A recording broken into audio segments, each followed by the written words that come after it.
அன்பான Mars media நேயர்களே, உங்க அனைவருக்கும் என் அன்பான வணக்கம். செவ்வாய் பகவான் ஒரு ராசியிலிருந்து அடுத்த ராசிக்கு மாறுவதைத்தான் நாம செவ்வாய் பெயர்ச்சி அப்படின்னு சொல்றோம். ஜோதிடத்துல செவ்வாய்க்குன்னு ஒரு தனி கெத்து உண்டு. அவரை நவகிரகங்களின் தளபதி அப்படின்னு தான் எல்லாரும் கூப்பிடுவாங்க. ஏன்னா அவர்கிட்ட இருக்கிற அந்த வேகமும் துடிப்பும் வேற எந்த கிரகத்துக்கிட்டையும் பார்க்க முடியாது. நம்ம உடம்புல ஓடுற ரத்தத்துக்கும் நம்ம மனசுல இருக்கிற தைரியத்துக்கும் செவ்வாய் தான் அதிபதி. ஒருத்தர் வாழ்க்கையில எதையாவது சாதிக்கணும்னா அவருக்குள்ள அந்த வெறி இருக்கணும்ல. அந்த வெறிய தூண்டி விடுற வேலைய செவ்வாய் தான் பார்க்கறாரு. அதனால தான் இந்த பெயர்ச்சி நடக்கும்போது எல்லா ராசிக்காரங்களும் கொஞ்சம் உஷாரா கவனிப்பாங்க. பொதுவா செவ்வாய் ஒரு ராசியில 1.5 மாசம் வரைக்கும் இருப்பாரு. ஆனா சில நேரங்கள்ல அவர் வக்ரமடையும் போது, அதாவது பின்னோக்கி நடக்கிற மாதிரி தோணும்போது, ஒரே ராசியில 4 இல்லனா 5 மாசம் கூட தங்கிடுவாரு. அப்படி அவர் தங்குற காலத்துல தான் உலகத்துல நிறைய அதிரடி மாற்றங்கள் நடக்கும்னு பெரியவங்க சொல்லுவாங்க. செவ்வாய் பெயர்ச்சி ஆகிறப்போ முதல்ல நாம கவனிக்க வேண்டியது நம்ம கோபத்தை தான். செவ்வாய் நெருப்பு தத்துவம் கொண்ட கிரகம். அவர் இடம் மாறும்போது சிலருக்கு அனல் பறக்கிற மாதிரி கோபம் வரும். சின்ன விஷயத்துக்கு கூட சட்டுன்னு டென்ஷன் ஆயிடுவாங்க. ஏன் இப்படி எகிர்றாங்க அப்படின்னு மத்தவங்க யோசிக்கிற அளவுக்கு அந்த எனர்ஜி இருக்கும். அதே மாதிரி நிலம் சம்பந்தப்பட்ட விஷயங்களுக்கும் செவ்வாய் தான் பொறுப்பு.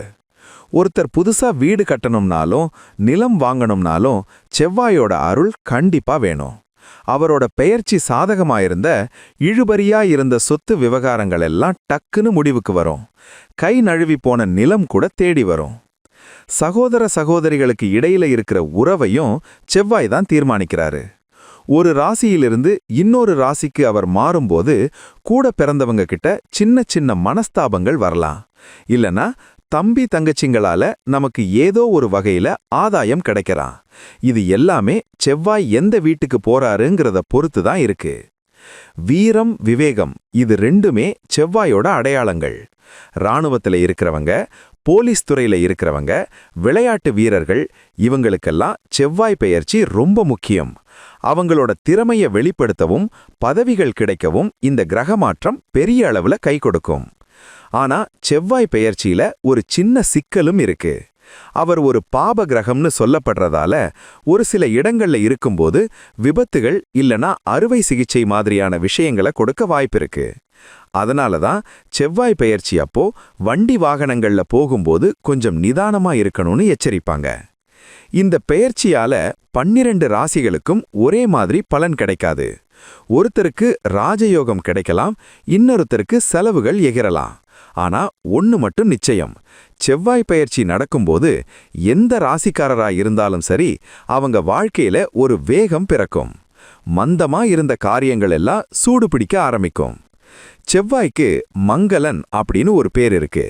அதாவது மங்களமான காரியங்களை செஞ்சு வைக்கிறவர்னு அர்த்தம். அதனால தான் திருமண பொருத்தத்துல செவ்வாய் தோஷம் இருக்கான்னு அவ்வளவு முக்கியமா பார்க்கறாங்க. அவர் பெயர்ச்சி ஆகும்போது திருமண தடையால வருத்தப்படுறவங்களுக்கு ஒரு விடிவு காலம் பிறக்க வாய்ப்பிருக்கு. பெயர்ச்சி நடக்கும்போது செவ்வாய் எந்த கிரகத்தோட சேர்றாருங்கிறதும் ரொம்ப முக்கியம். குருவோட சேர்ந்தா அது குருமங்கள யோகம்னு சொல்லுவாங்க. பயங்கரமான அதிர்ஷ்டத்தை கொடுக்கும். இதுவே ராகுவோடவோ இல்ல சனியோடவோ சேர்ந்தா கொஞ்சம் டென்ஷனான சூழல் உருவாகும். இந்த கிரக கூட்டணியை வச்சுதான் உலக அரசியல்ல கூட பெரிய மாற்றங்கள் நடக்கும். நம்ம மனசுல இருக்கிற பயத்தை போக்கி எதையும் எதிர்கொள்ற குனிச்சலை கொடுக்கிறது தான் இந்த பெயர்ச்சியோட உண்மையான நோக்கம். என்னால முடியுமா அப்படின்னு தயங்கி நின்னவங்க கூட செவ்வாய் பலமா ஒரு ராசிக்கு வரும்போது பார்த்துக்கலாம் இறங்கு அப்படின்னு களத்துல குதிப்பாங்க. அந்த தன்னம்பிக்கை தான் செவ்வாய் கொடுக்கிற பரிசு. பெயர்ச்சி பலன்கள் ஒரு பக்கம் இருந்தாலும் செவ்வாயோட கடுமையை குறைக்கவும் அவரோட அருளை முழுசா பெறவும் சில பரிகாரங்கள் சொல்லுவாங்க. குறிப்பா முருகப்பெருவானை கும்பிடுறது செவ்வாய் தோஷத்தை குறைக்கும்னு நம்பிக்கை. ஏன்னா செவ்வாய்க்கு அதிபதி முருகர் தானே. அவருக்கு ஒரு தீபம் ஏத்திட்டு காரியத்துல இறங்குனா எல்லாம் சுபமா முடியும். மொத்தத்துல இந்த செவ்வாய் பெயர்ச்சிங்கிறது வெறும் கிரக மாற்றம் மட்டும் கிடையாது. அது நம்ம ரத்த ஓட்டத்துல, நம்ம செயல்பாடுகள்ல ஒரு புது தெம்ப உண்டாக்குற ஒரு எனர்ஜி பூஸ்ட் மாதிரி.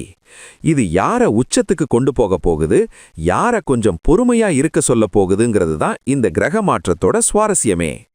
அதனால செவ்வாய் பெயர்ச்சிய கண்டு பயப்படாம அதை ஒரு சவாலா எடுத்துக்கிட்டு செயல்பட்டா செவ்வாய் பகவான் கண்டிப்பா வெற்றியையும் புகழையும் வாரி வழங்குவாரு. அடுத்த 1.5 மாசம் நம்ம வாழ்க்கை எப்படி இருக்க போகுதுங்கிற அந்த பயணத்தோட ஆரம்பம் தான் இந்த செவ்வாய் பெயர்ச்சி. அந்த வகையில ஒவ்வொரு ராசிக்கும் இந்த செவ்வாய் பெயர்ச்சி என்னென்ன பலன்களை தரப்போகுதுன்னு பாப்போம். அன்பான கும்பராசி நேயர்களே வணக்கம்.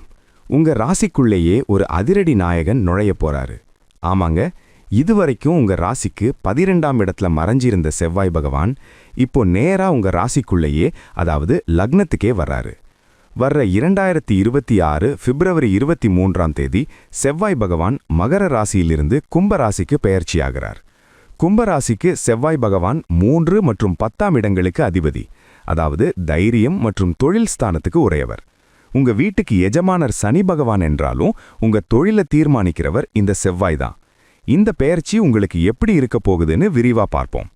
முதல்ல உங்க சுபாவத்துல ஒரு பெரிய மாற்றம் வரும். இதுவரைக்கும் கொஞ்சம் சோர்வா எப்படியாவது போகட்டும்னு இருந்த நீங்க இப்போ புலி மாதிரி பாய ஆரம்பிப்பீங்க. உடம்புல ஒரு புது தெம்பு, மனசுல ஒரு வேகம் பிறக்கும். ராசியில செவ்வாய் வர்றதுனால உங்க முகம் நல்ல பொலிவாகும், கண்ணுல ஒரு காந்த சக்தி வரும். ஆனா அதே சமயம் கோபம் மூக்கின் நுனியில வந்து நிற்கும். சுறுசுறுப்புக்கும் சட்டுன்னு வர்ற கோபத்துக்கும் நடுவுல நீங்க ஒரு பேலன்ஸ் பண்ண வேண்டியிருக்கும். 10ஆம் அதிபதி ராசியில வர்றதுனால தொழில்ல ஒரு மிகப்பெரிய திருப்புமுனை உண்டாகும். வேலையில உங்களோட அதிகாரம் கூடும். மத்தவங்க உங்களை பார்த்து வியக்கிற அளவுக்கு உங்க உழைப்பு இருக்கும். வேலை இல்லாம இருந்த கும்பராசி இளைஞர்களுக்கு இப்போ கை நிறைய சம்பளத்தோட ஒரு நல்ல வேலை கிடைக்கும். அதுவும் யூனிஃபார்ம் போட்ட வேலை, அதாவது போலீஸ், ஆர்மி அல்லது நிர்வாகம் சம்பந்தப்பட்ட வேலைகள் தேடி வரும். பொருளாதார ரீதியா பார்த்தா பணவரவு திருப்திகரமா இருக்கும். 3ஆம் அதிபதி ராசியில வர்றதுனால உங்க சுய உழைப்பால நீங்க சம்பாதிப்பீங்க. யாருடைய உதவியும் இல்லாம நீங்களே ஒரு சாம்ராஜ்யத்தை உருவாக்குவீங்க. குடும்ப வாழ்க்கையில மட்டும் கொஞ்சம் நிதானம் தேவை. ராசியில செவ்வாய் இருந்தா வாழ்க்கை துணை கூட சின்ன சின்ன இடியாப்ப சிக்கல்கள் வரலாம். 2 பேருமே விட்டு கொடுக்காம பேசினா வீட்ல போர் நடக்கும். அதனால நீங்க தான் கொஞ்சம் இறங்கி போகணும். 3ஆம் அதிபதி என்பதால் இளைய சகோதரர்கள் மூலமா ஆதாயம் உண்டு. அவங்க உங்க வளர்ச்சிக்கு உறுதுணையா இருப்பாங்க. தம்பி தங்கை திருமண விஷயத்துல நீங்க முன்னின்று நடத்தி வைப்பீங்க. உடல் ஆரோக்கியத்தை பொறுத்த வரைக்கும் தலைவலி அல்லது இரத்த அழுத்தம் சம்பந்தப்பட்ட சின்ன சின்ன தொல்லைகள் வரலாம். டென்ஷனை குறைச்சிக்கிட்டா ஆரோக்கியம் சூப்பரா இருக்கும். அதிகப்படியான காரத்தை தவிர்த்துட்டு குளிர்ச்சியான உணவுகளை எடுத்துக்கோங்க. 10ஆம் அதிபதி வலுவா இருக்கிறதால சொந்த தொழில் தொடங்குறதுக்கு இது பொற்காலம். இதுவரைக்கும் பிளான் மட்டும் போட்டுக்கிட்டு இருந்தவங்க இப்போ களத்துல இறங்கலாம். ரியல் எஸ்டேட், மெக்கானிக்கல், எலக்ட்ரிக்கல் தொழில்ல இருக்கிறவங்களுக்கு லாபம் சும்மா அள்ளும். உத்தியோகத்துல இருக்கிறவங்களுக்கு கௌரவமான பதவி உயர்வு கிடைக்கும். உங்க மேலதிகாரிகள் நீங்க சொல்ற ஐடியாவை அப்படியே ஏத்துக்குவாங்க.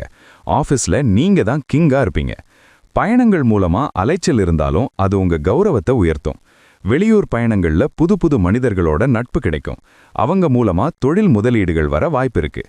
பெண்களுக்கு இந்த பெயர்ச்சி ஒரு தைரியத்தை கொடுக்கும். சமையலறையில கவனமா இருங்க. நெருப்பு அல்லது கத்தியால சின்ன காயம் பட வாய்ப்பு இருக்கு. மத்தபடி உங்க செல்வாக்கு குடும்பத்துல கூடும். மாணவர்களுக்கு இது ஒரு முக்கியமான காலம். விளையாட்டுத் துறையில் இருக்கிற மாணவர்களுக்கு மாநில அளவுல அல்லது தேசிய அளவுல பதக்கங்கள் கிடைக்கும். படிப்புல ஒரு ஆர்வம் பிறக்கும். குறிப்பா கணக்கு பாடத்துல புலியா வருவீங்க. திருமணமாகாத கும்பராசி நேயர்களுக்கு செவ்வாய் ராசியில் இருக்கிறதுனால வரன் அமைவதில் சின்ன இழுபறி வரலாம். செவ்வாய் தோஷம் இருக்கான்னு ஜாதகத்தை நல்லா செக் பண்ணி முடிவெடுங்க. குழந்தைகள் விஷயத்துல ஒரு கண்டிப்பு காட்டுவீங்க. அவங்க வழியில சில நன்மைகள் நடக்கும். பிள்ளைகளோட எதிர்காலத்துக்காக ஒரு பெரிய தொகையை முதலீடு செய்வீங்க. செவ்வாய் ராசியிலிருந்து 4, 7, 8 ஆகிய இடங்களை பார்க்கிறார். 4ஐ பார்ப்பதால் வீடு, வாகனம் வாங்குற யோகம் உண்டு. பழைய வீட்டை இடிச்சிட்டு புதுசா கட்ட ஆரம்பிப்பீங்க. அம்மாவோட உடல்நிலையில கொஞ்சம் அக்கறை காட்டுங்க. 7ஐ பார்ப்பதால் பார்ட்னர்ஷிப் தொழில்ல கொஞ்சம் கருத்து வேறுபாடு வரலாம். கணக்கு வழக்கினை கரெக்டா வச்சுக்கிட்டா பிரச்சனை வராது. பொது வாழ்க்கையில உங்க புகழ் பரவும். 8ஐ பார்ப்பதால் திடீர் அதிர்ஷ்டம் கிடைக்க வாய்ப்பு இருக்கு. வராத பணமெல்லாம் இப்போ வசூலாகும். ஆனா வண்டி வாகனத்துல போகும்போது நிதானம் ரொம்ப முக்கியம். ஹெல்மெட் கண்டிப்பா போடுங்க. ரியல் எஸ்டேட்ல இருக்கிற கும்பராசிக்காரர்களுக்கு இது ஒரு ஜாக்பாட் காலம். நிலம் விற்கிறது வாங்குறதுல நல்ல கமிஷன் கிடைக்கும். பூர்வீக சொத்து பிரச்சனைகள் இப்போ சுமூகமா தீரும். கலைத்துறையில் இருக்கிறவங்களுக்கு ஒரு அதிரடி மாற்றம் வரும். இதுவரைக்கும் உங்களுக்கு கிடைக்காத வாய்ப்புகள் இப்போ தேடி வரும். உங்களோட தனித்திறமை வெளி உலகத்துக்கு தெரியும். அரசியல்ல இருக்கிறவங்களுக்கு ஒரு பெரிய பொறுப்பு தேடி வரும். மேடை பேச்சுகள்ல அனல் பறக்கும். ஆனா கோபத்தை குறைச்சு நிதானமா பேசினா இன்னும் பெரிய இடத்துக்கு போகலாம். ஷேர் மார்க்கெட்ல முதலீடு செய்யறவங்க நிதானமா இருக்கணும். செவ்வாய் ராசியில இருக்கும்போது ஒரு உந்துதல் தரும். ஆனா அவசரப்பட்டு பெரிய தொகையை போடாதீங்க. சகோதர வழியில இருந்த பிணக்குகள் தீரும். அவங்க மூலமா ஒரு நல்ல சொத்து உங்களுக்கு வந்து சேர வாய்ப்பு இருக்கு. சமூகத்துல உங்க மதிப்பு மரியாதை உயரும். ஒரு 4 பேர் மதிக்கிற இடத்துல நீங்க இருப்பீங்க. உங்க பேச்சை கேட்டு ஊரே நடக்கும். வெளிநாடு போகணும்னு ஆசைப்படுறவங்களுக்கு இப்போ விசா சம்பந்தப்பட்ட பிரச்சனைகள் தீரும். வேலைக்காகவோ அல்லது மேல் படிப்புக்காகவோ கடல் கடந்து போற யோகம் உண்டு. விவசாயிகளுக்கு இந்த பெயர்ச்சி நல்ல பலனை தரும். கிணறு தோன்றக அல்லது போர் போடுற காரியங்கள்ல வெற்றி கிடைக்கும். விளைச்சலுக்கு ஏத்த லாபம் வரும். உங்க ராசிநாதன் சனி பகவானும் இப்போ உங்க ராசியில தான் இருக்காரு. 7.5 சனி நடக்குது. சனியும் செவ்வாயும் உங்க ராசியிலேயே இணையறதுனால கொஞ்சம் மன அழுத்தம் வரலாம். தியானம் செய்யறது ரொம்ப நல்லது. எதிரிகள் உங்க பேச்சை பார்த்தே பயந்து ஓடிடுவாங்க. உங்களுக்கு எதிரா சதி செஞ்சவங்க இப்போ உங்க முன்னாடி வந்து தலை குனிஞ்சு நிப்பாங்க. வழக்குகள் ஏதாவது கோர்ட்ல இருந்தா அதுல ஒரு நல்ல முன்னேற்றம் தெரியும். நீதி உங்களுக்கு சாதகமா கிடைக்க வாய்ப்பிருக்கு. பழைய நண்பர்கள் உங்களை தேடி வருவாங்க. அவங்க மூலமா ஒரு நல்ல தொழில் வாய்ப்பு அமையும். நண்பர்கள் வட்டம் உங்களுக்கு ஒரு பெரிய பலமா இருக்கும். சாப்பாட்டுல கொஞ்சம் கட்டுப்பாடு அவசியம். செவ்வாய் ராசியில இருக்கும்போது காரமான மசாலாவான உணவுகளை சாப்பிட தோணும். ஆனா அது வயித்த புண்ணாக்க வாய்ப்பு இருக்கு. வீட்ல மின்சாதன பொருட்கள், கேஸ் கனெக்ஷன் இதெல்லாம் அப்பப்போ செக் பண்ணுங்க. பாதுகாப்புல ஒரு கண் இருக்கட்டும். புதுசா கல்யாணமான தம்பதிகளுக்குள்ள ஒருத்தரை புரிஞ்சிக்க கொஞ்சம் டைம் கொடுங்க. அவசரப்பட்டு எந்த முடிவும் எடுக்காதீங்க. ஆன்மீகத்துல ஈடுபாடு அதிகமாகும். சிவனையும் முருகனையும் வழிபடுறது உங்களுக்கு பெரிய மன அமைதியை தரும். தொழில்ல இருக்கிற வேலையாட்கள் கிட்ட கொஞ்சம் கண்டிப்பா இருப்பீங்க. ஆனா அவங்களுக்கு தேவையான உதவிகளையும் செஞ்சு கொடுப்பீங்க. வெளியூர் பயணங்கள்ல உங்க உடைமைகளை பத்திரமா பார்த்துக்கோங்க. மறதி காரணமா எதையாவது எங்கேயாவது விட்டுட்டு வர வாய்ப்பு இருக்கு. மொத்தத்துல இந்த செவ்வாய் பெயர்ச்சி கும்பராசிக்கு ஒரு புத்துயிர் தரப்போகுது. 7.5 சனியோட கஷ்டத்தை இந்த செவ்வாய் தன்னோட வேகத்தாலையும் தைரியத்தாலையும் குறைச்சிடுவாரு. இப்போ பரிகாரங்கள். கும்பராசிக்கு அதிபதி சனி. அதனால நீங்க ஆஞ்சநேயரை கெட்டியா பிடிச்சிக்கணும். சனிக்கிழமை தோறும் அவருக்கு துளசி மாலை போட்டு வழிபடுங்க.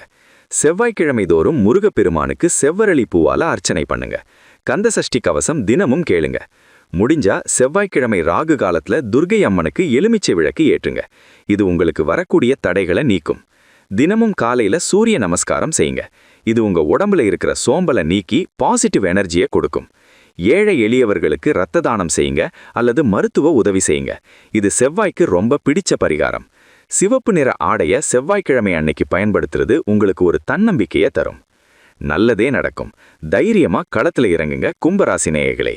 இதே போன்று மீண்டும் ஒரு பதிவில் சந்திப்போம். நன்றி, வணக்கம்.